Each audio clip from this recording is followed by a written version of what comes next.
Hello mga baby loves, ayan, may nagpariban 2 years ago. Ayan, niriban ko rin siya noon, 2 years ago, lagi ko siyang niririban. Ayan, so gagamitan natin siya ng bioextenso na pang riban, which is ito kasi yung gamay sa buhok niya. Ayan, so yung regrowth hair muna ang applyan ko gamit ang step 1 ng bioextenso. Saka natin ibababad dyan ng 45 minutes to 1 hour. Pero after 45 minutes to 1 hour, inanak test natin. Ayan po. Hindi ko na po na-videohan habang inanak test ko or strand test ang buhok ni client. Tapos, applyan po natin sa baba. Pero yung step 1, nilagyan ko po, hinaluan ko po ng treatment na pang hot oil at tubig na kaunti. Then, babad po natin ng 5 minutes sa baba. After 5 minutes, i-rinse po natin yung buhok.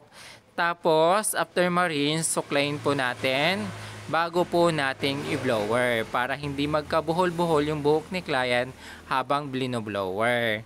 So, after pagka-blower po, section po natin ng buhok ni client.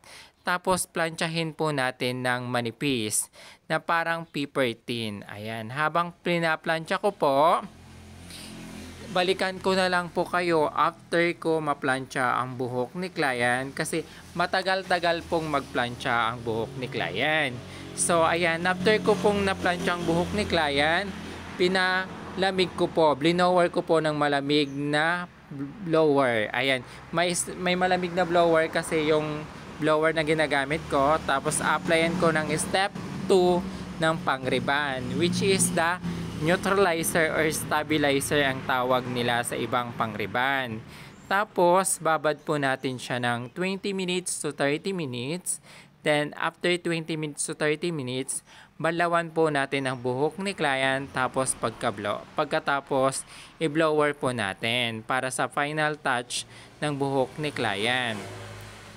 Pero, nilagyan ko po ng kulay ang buhok ni client. Tapos, highlights ko po ang buhok ni client. Ayan, habang blino-blower ko po.